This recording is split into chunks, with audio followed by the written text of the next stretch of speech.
দেখুন, রাশি বৃশ্চিকের। বৃশ্চিকের আপনারা প্রায় প্রত্যেকেই জানেন। মাঝে একটা বড়সড় ডিস্টার্বড হলো। আপনার মনিটারি বিষয়ে আপনি ক্ষতি দেখলেন।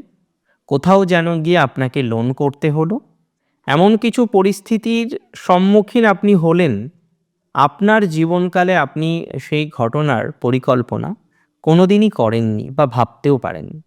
তবে আজকে আপনি অনেকটাই সুস্থ, আরও সুস্থ হবেন সেই প্রতিশ্রুতি দিচ্ছি।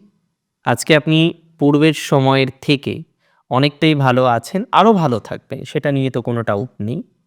তবে মাথায় রাখতে হবে বৃশ্চিকের খরচটাকে। কিছু ইনভেস্টমেন্ট বৃশ্চিক রাশির জাতক জাতিকাদের দেখতে পাচ্ছি। আমি মনে করি কিছুটা পজিটিভিটির জায়গা আসবে। আমি মনে করি ধীরে ধীরে ডেভেলপমেন্টের জায়গা অনেকটাই তৈরি হবে। এটা নিয়ে কোনো ডাউট নেই। মানসিক চাপটা কম নিন। কম নিয়ে ধীরে ধীরে দেখুন কতটা পজিটিভিটির জায়গা তৈরি করা যায়। সিচুয়েশন ইমপ্রুভ করুন।